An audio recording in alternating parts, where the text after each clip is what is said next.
The dining room buzzed with quiet conversation, silverware clinking against porcelain. Olivia sat at the far end of the long oak table, flanked by her younger cousins, half listening as her uncle praised Ryan again for another promotion. "He's only 30 and already leading 2 departments," her father said, pride lighting up his eyes. "You always had the mind for structure, son. Like a reed should." Laughter followed. Glasses were raised. Olivia smiled politely, folding her napkin with more precision than necessary, her fingers tracing its hem as if searching for an anchor. No one asked her how she was doing. They hadn't in years. Her mother caught her eye, offered a tight smile, then turned to pass the gravy. That was the closest they'd come to speaking all evening. The room smelled like rosemary chicken and old expectations. Years ago, Olivia had walked across this very room in her first white coat, fresh from her acceptance into Stanford's medical school. Her father had clapped so hard his palms turned red. Her mother wept with joy. "You'll be our pride," they said. The first doctor in the family. But no one saw what came after. No one saw her curled up in the campus library at 2 a.m., fighting sleep and tears, trying to memorize metabolic pathways that slipped through her brain like oil through fingers. No one saw the panic attacks, the insomnia, the night she called the student hotline because she couldn't remember the last time she'd eaten, or smiled, or felt like herself. No one asked why she stopped picking up the phone, why she didn't come home for Thanksgiving that year. They just waited. And when the email came, "I'm leaving medical school. I'm sorry," there was no reply. Her mother took down her framed acceptance letter. Her father told the neighbors she'd taken a gap year to reconsider her direction. Her younger cousins whispered when she walked into the room. Ryan, always dependable Ryan, had stepped into her place seamlessly, earning a business degree, a job at Deloitte, then Amazon, and now some venture-backed climate startup. Olivia had watched from the sidelines, sitting through holiday dinners where her name was mentioned only in passing, and only ever in past tense. She refocused on her plate. The roast potatoes were going cold. She picked one up and chewed slowly, as if presence were a performance. "Ryan, tell them about the accelerator you're joining," her aunt chimed in. He did, with enthusiasm. They all listened, rapt. Olivia nodded along, saying nothing. She was good at this now, being invisible without disappearing. The first time she noticed it, she was helping Mrs. Lin, a retired piano teacher, set up her iPad. The old woman's fingers trembled as she tapped the screen, unsure, ashamed. "My granddaughter tried to teach me," Mrs. Lin had said, eyes downcast, "but I always felt in the way." "You're not," Olivia replied, adjusting the brightness for her. "You're just starting from a different place. That doesn't mean you're behind." She didn't realize until much later that she had been talking to herself too. She had taken a job no one understood, teaching seniors how to use smartphones and computers. "So, like tech support?" her cousin had once asked. Not quite. But she stopped explaining. It was easier to let them think she was drifting, rudderless, than to convince them she had simply chosen a different ocean. Every family dinner since then had followed the same script. Ryan's achievements, her silence. Ryan's recognition, her seat at the edge. It didn't hurt anymore. Not in the way it used to. Now it was more like a scar, the memory of pain dulled by time, but still there when the weather changed. From across the table, her niece knocked over a glass of water. Olivia instinctively reached out, steadying it before it spilled. "Good reflexes," someone joked. "Maybe you were meant to be a doctor after all." Laughter again. She smiled, neither bitter nor amused, and excused herself to refill her glass. As she stood at the sink, she caught her reflection in the kitchen window. The same face, just older. Wiser maybe. More hers than it had ever been. In the next room, the conversation had already moved on. But for a moment, she let herself remember the silence after that fateful email. The weight of not being who they wanted. The night she'd realized that failure, when unspoken, becomes a kind of armor. And perhaps, in that silence, something else had taken root. Not ambition. Not vindication. Something deeper. It was still dark when Olivia stepped off the bus. The station was quiet, just the low hiss of air brakes and the muted shuffle of luggage wheels over concrete. She pulled her coat tighter, the dawn wind creeping through its seams, and looked around the unfamiliar town square. Small shops lined the empty street, windows still dark, their signs hand-painted. No sirens. No steel towers. Just stillness. Her breath came out in pale clouds. Her hands, gripping the strap of a second-hand backpack, trembled slightly, but not from cold. She didn't know exactly what she was looking for, only that it wasn't behind her anymore.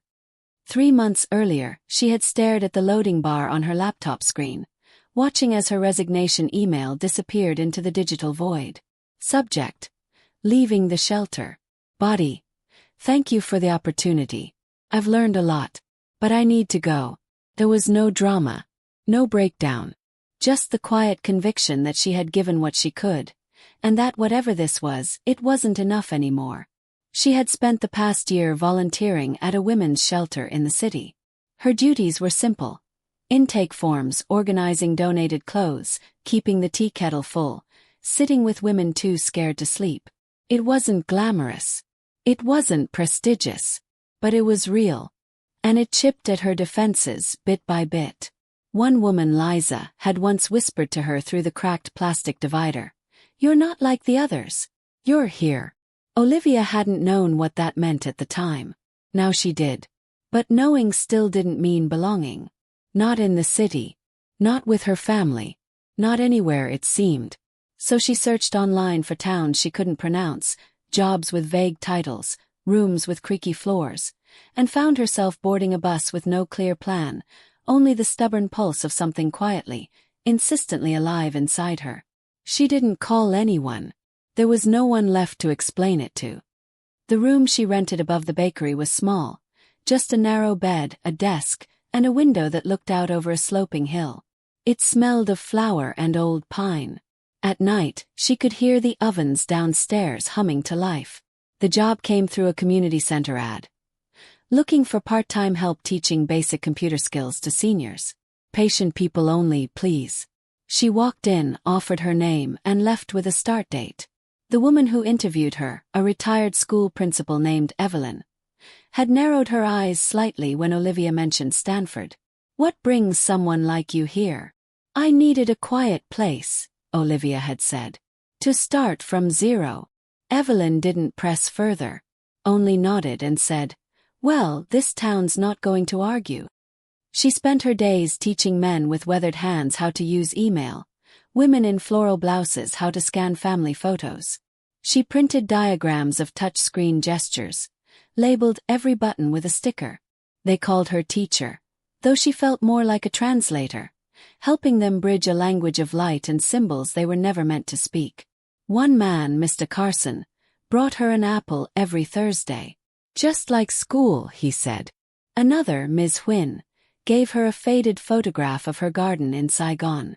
"To remind you where things grow slowly but surely." Olivia kept it tucked into her journal. She hadn't written in months. But now the pages filled themselves. Notes, reflections, little observations like, "People listen with their whole body when they're scared. Stillness isn't absence. It's a different kind of presence. Starting over isn't going backward. It's changing the direction of forward."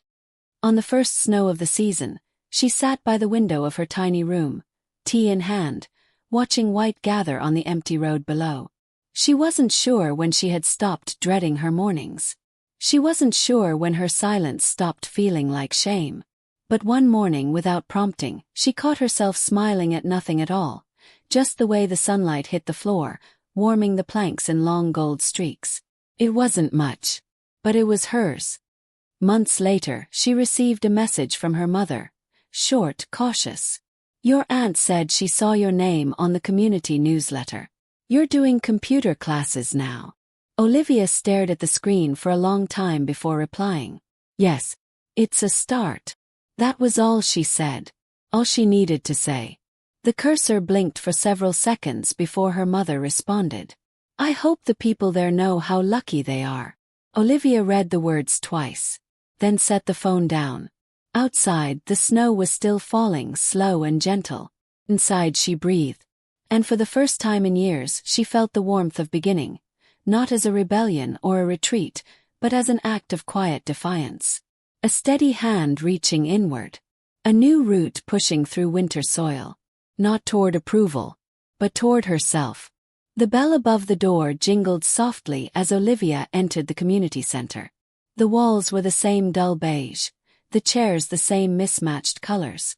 A bulletin board in the corner displayed clippings from the local paper.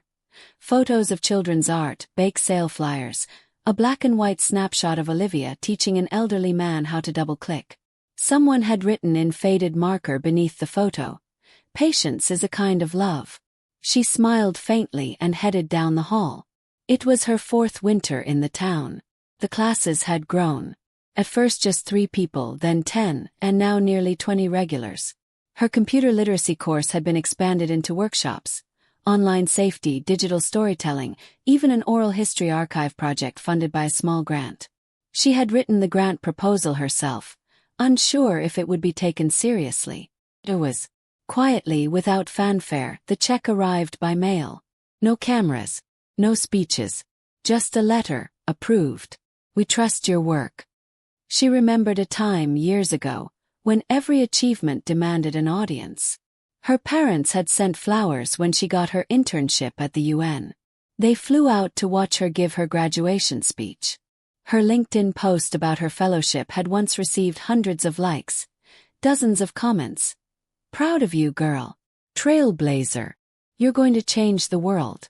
But in the quiet of night, alone in her shared apartment in D.C., Olivia would stare at the ceiling and feel nothing. No joy. Not fulfillment. Just an ever-widening ache between the world's applause and her own silence. She didn't dare name it then.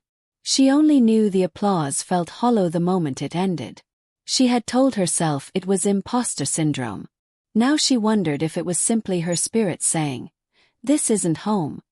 A familiar cough drew her back to the present. Mr. Carson, now 84, sat at the front of the room. "You're late, teacher," he teased, tapping his watch. "I'm early," she smiled. "You're just always too eager." The others laughed. Ms. Huynh handed Olivia a small tin of homemade sesame candy. "Eat," she said firmly. "Too skinny." The class that day was about uploading memories. Literally. Olivia had taught them to scan old photos, record voice memos of family stories, and preserve them digitally. They called it time travel hour. As they worked, Olivia watched their faces soften with memory. Each image summoned a story. Each story carried weight. There were no podiums, no credentials, but the air was thick with dignity, and somehow that mattered more than prestige ever had. Later that week, Evelyn called her into the office. "The regional paper wants to do a feature on your program," she said, holding up her phone. "They think it's heartwarming." Olivia blinked. "Do we want that?" Evelyn chuckled. "I told them we'd think about it. Fame isn't what you came here for, is it?"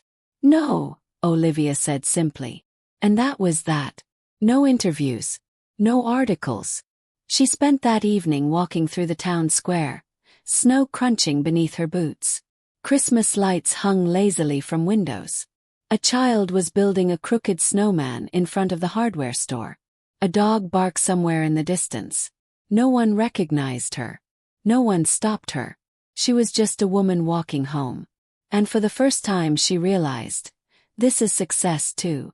Not the kind that earns applause, but the kind that earns sleep. That night, she opened her journal and found a page she had once filled during her first year here. "What if I disappear and no one notices?" She picked up her pen and wrote underneath it, "Maybe disappearing is how we come home to ourselves." The next morning, her phone buzzed with a text from her cousin back in the city. A simple question, "You still doing that computer thing with the old folks?" She stared at the message for a while, then replied, "Yeah, matters." That was all. No ribbon cuttings. No clapping crowds. Just a room full of elders, a girl with a tired smile, and the quiet warmth of work done well. No one cheered. But inside her, something vast and quiet stood tall. And that was enough. The train hissed against the platform as it pulled into the station. Olivia stood at the edge of the crowd, scarf tucked up to her chin, heart tight in her chest. The email had been short. No punctuation. "I'll be in your town Friday. If you have time, I'd like to see you. Signed, Jonah." She hadn't seen him in nearly 5 years. Back when she was still Olivia the potential, Olivia the rising star, Jonah had been her closest companion. Not a boyfriend, not quite, something more delicate. A friend who knew where her shadows lived. He had been with her through the collapse, the retreat. He had driven her out of the city the night she resigned, watched her cry in silence as the skyline receded behind them. And then one day he stopped calling. She never asked why. Now, as the train doors opened and commuters spilled out, Olivia spotted him almost immediately. He looked older. Fuller beard, heavier coat. But the way he walked, head slightly down, hands in his pockets as if bracing for judgment, was unmistakably him. Their eyes met. Neither smiled at first. "Hey," he said. "Hey," she replied. They walked together in silence through the small town square. The snow had mostly melted, leaving behind a wet, gray slush. The town was quiet, in between the rhythm of seasons. "You look," he started, then faltered. "Different," she offered. "No, real. You look here." She laughed softly. "I live here." "That's not what I meant," he said. They found a corner booth in the diner by the old post office. Coffee. No food. Just the familiar hum of low conversation and the occasional clink of cutlery. "So," he finally asked, "what is this place to you now? Refuge? Exile? Something in between?" Olivia stirred her coffee. "A mirror, maybe. It doesn't flatter or lie. It just shows me what's really there." He nodded slowly. "I thought it would ruin you." "You did. When you left," he said. "You were like a cut rope. Frayed. I kept thinking you'd burn out or come back. But not this. This calm. This solidity." She blinked. It was the first time anyone had put words to what she'd been building. Not a career. Not a name. But something quieter. Something rooted. He continued. "I came because I wanted to see if I was wrong. About you. About everything. What did you think I was?" He hesitated. "A runner. Dropout. The girl who couldn't take the weight." She looked out the window. Children were laughing near a puddle. An old man crossed the street with a cane. "I was," she said. "I couldn't take the weight. Not that weight." Jonah leaned back, studying her. "So you chose this? The community center, the elders, the small town?" "No," she replied. "I didn't choose it at first. Chose me. I just didn't resist." That night, he walked her home through the quiet streets. The moon was a thin silver coin above them. He stopped outside her gate. "You know, I used to think meaning came from the size of the impact. And now, I think it comes from the depth." They stood there, the space between them tender with old memories. "Will you stay long?" she asked. "No," he said. "But I think I needed to see you like this." "Why?" "Because if you could come back from the silence," he said, "maybe I can too." He turned to leave, then paused. "I'm sorry I disappeared." "I know," she said gently. And she did. Not all wounds need stitching. Some just need time and someone who remembers your name when the world forgets. The next morning she taught her class as usual. Mr. Carson brought her a new photograph. Himself in uniform, 1967, standing beside a river somewhere in Vietnam. Olivia scanned it, her hands steady, her heart elsewhere. In the quiet click of the scanner, she heard Jonah's words again. "Maybe I can come back too." And suddenly she realized. She was no longer building a life in the shadows of her past. She was standing in the light. And now, she wasn't the one being saved. She was the one holding the door open. The auditorium was modest.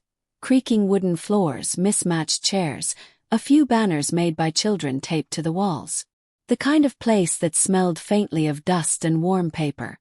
Olivia sat quietly in the back, fingers laced on her lap, listening to the opening remarks of the evening. She wasn't on the program. That had been her condition. Just let it be about the work, she had told Rosa, the head of the community board. But of course, Rosa hadn't really listened. And before we close tonight, the woman at the podium was saying, there's one more person we'd like to acknowledge. She never asked for this. Never wanted a spotlight. But she's built something here. Something that matters. Olivia froze. She came to us years ago, at a time when she probably didn't know if she had anything left to give. And slowly, quietly, she gave everything. Rosa gestured toward her, smiling. Olivia! The room turned. Polite applause. She stood reluctantly, heart thudding. The applause grew, then softened. Olivia made her way to the front, cheeks flushed, not knowing what she was supposed to say. When she reached the podium, she didn't speak right away. Instead, her gaze swept the room. The retirees who came to her workshops, the teenagers who volunteered at the center, the single mother she'd helped find housing, the old man who scanned war photographs with her every Thursday. She saw Jonah, too, near the back wall, hands in his coat pockets, eyes soft. And then, like a tide pulling her backward, she remembered another room. Another stage. Flashback.